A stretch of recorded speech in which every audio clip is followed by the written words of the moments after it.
Halo, assalamualaikum warahmatullahi wabarakatuh.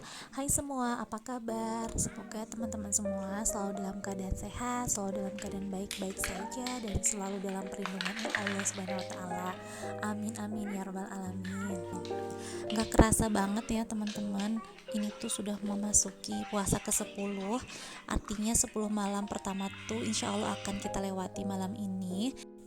Semoga di 20 hari ke depan kita bisa lebih memanfaatkan, mengumpulkan ibadah dengan niat lillah mukhlis karena Allah. Seakan-akan Ramadan tahun ini adalah yang terakhir untuk kita. Makanya kita harus bisa mencapai 5 target sukses di bulan Ramadan ini, yaitu sukses tadarus, sukses tarawih, sukses puasa, sukses Lailatul Qadar, dan juga sukses untuk berzakat. By the way, sudah mulai masuk tanggal 1 April ya teman-teman. Artinya sudah mau gajian lagi. Atau teman-teman yang gajiannya dibayarkan di akhir bulan di tanggal 25 atau tanggal 28, artinya kalian sudah gajian ya teman-teman. Bagaimana nih? Kalian langsung budgeting atau apa dulu nih yang didahulukan teman-teman? Nah, jadi pendapatan ini tuh saya dapatkan harian sih sebetulnya teman-teman. Kadang harian, kadang mingguan, memang tidak tentu. Tapi alhamdulillah ketika cukup untuk budgeting 1 bulan, akhirnya saya memutuskan untuk mensimulasi diri saya bahwa saya harus mencukupkan uang tersebut selama sampai tanggal 1 ya. Jadi mindset saya ya mindsetnya gajian gitu. Jadi setiap tanggal 1 saya menerima uang yang saya menganggapnya itu sebagai gajian ya teman-teman. Tadinya saya tuh ingin mencoba di budgeting bulan ini tuh menggunakan metode presentasi ya teman-teman. Tapi ketika saya hitung pendapatan dan pengeluaran gitu, ternyata bulan ini tuh banyak sekali pembelaan ya teman-teman. Artinya banyak sedekah atau atau sosial yang saya keluarkan di bulan ini, seperti zakat, seperti sedekah Ramadan, sedekah bulanan.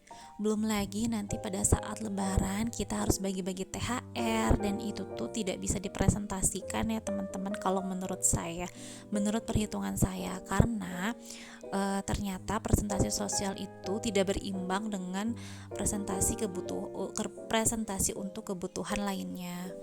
Mungkin karena saya bukan seorang pakar, jadi saya agak kesulitan uh, untuk bisa melakukan hal tersebut gitu ya. Cuman ikhtiarnya saya untuk bisa mengatur rezeki yang Allah beri, saya budgeting seperti biasanya aja dulu. Nanti insya Allah saya pun ingin nyoba ya metode presentasi. Saya mau perbandingan aja gitu, mana yang lebih enak untuk saya jalankan. Tapi di bulan ini secara pembagian juga ada yang baru ya teman-teman. Tidak mengikuti budgeting yang bulan kemarin. Setelah menimbang-nimbang gitu ya, setelah mempelajari, oh ternyata sepertinya saya harus memasukkan salah satu pos ke tempat yang berbeda gitu. Di kolom fixed expenses saya memasukkan pos cicilan kecil dan juga beban listrik.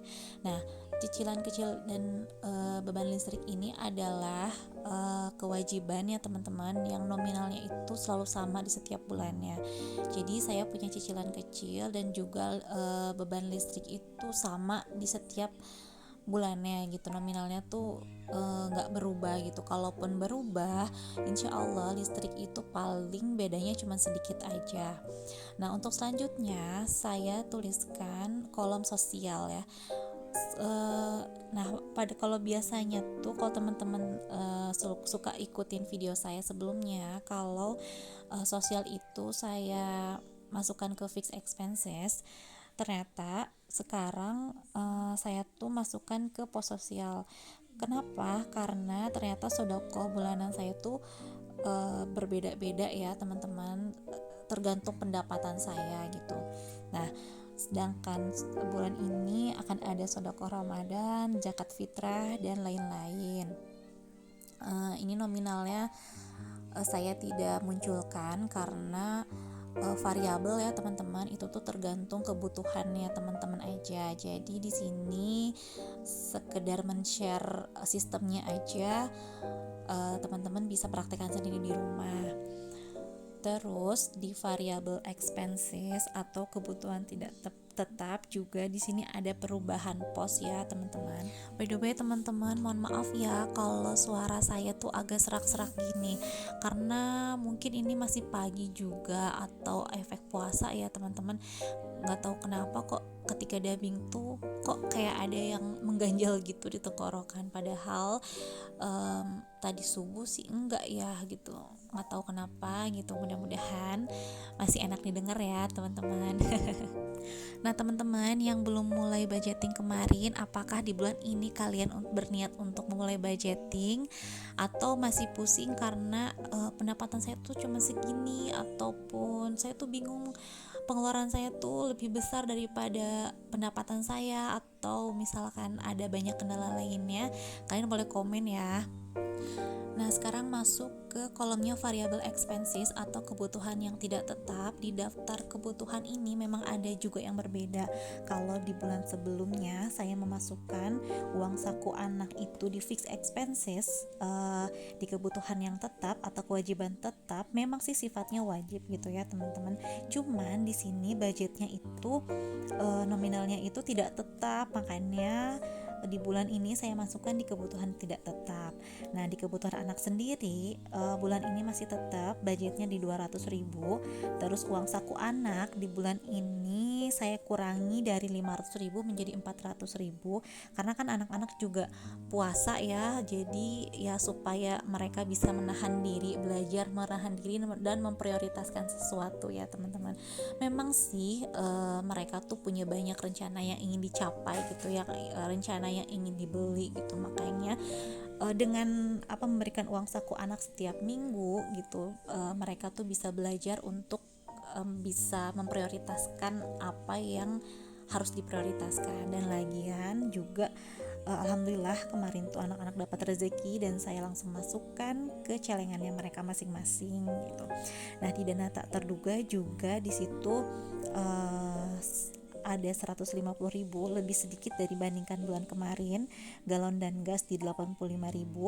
Nah, belanja mingguan 1 dan belanja mingguan kedua itu di 100.000. Nah, belanja mingguan ketiga itu lebih besar di 150.000 karena di minggu ketiga itu kan itu tuh menjelang Idul Fitri ya teman-teman, makanya insya Allah mungkin nanti akan ada banyak perbelanjaan di situ.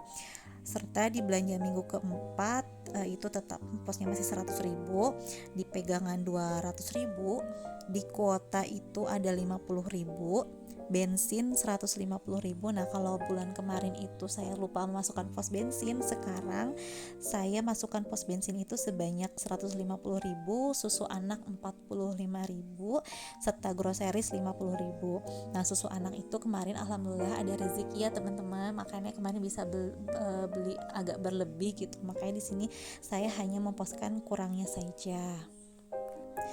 Nah, jadi untuk kita memulai budgeting itu, hal yang pertama yang harus kita lakukan adalah mengubah mindset ya teman-teman, bahwa berapapun pendapatan yang kita punya, kita tuh harus selalu berpikir bahwa ini tuh insya Allah akan cukup gitu.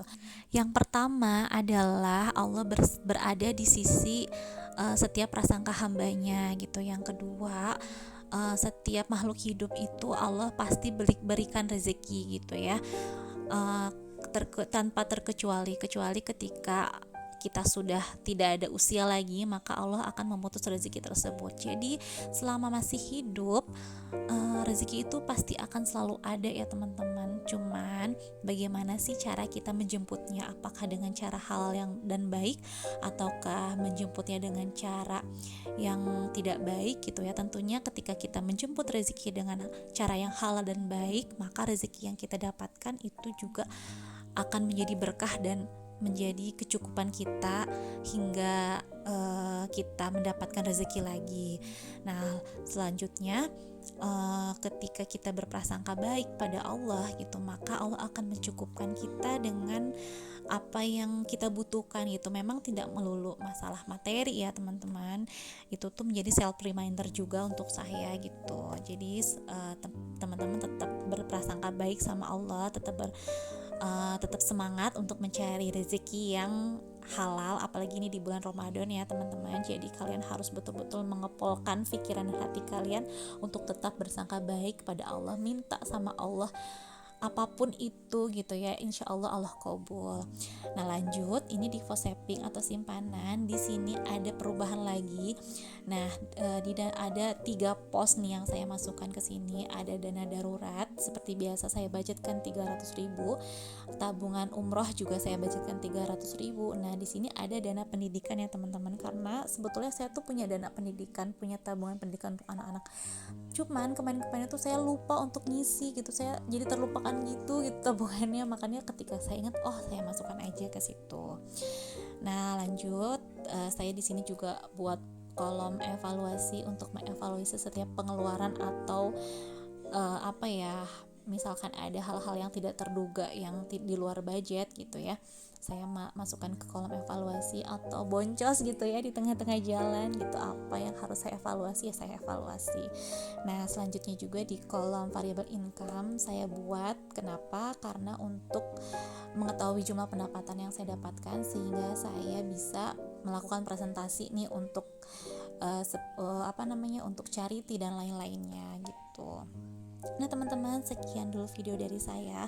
Semoga apa yang saya bagikan ini bisa bermanfaat ya buat teman-teman semua, buat kalian semua yang sedang menunaikan ibadah puasa. Semangat menjalankan ibadah puasa. Assalamualaikum warahmatullahi wabarakatuh.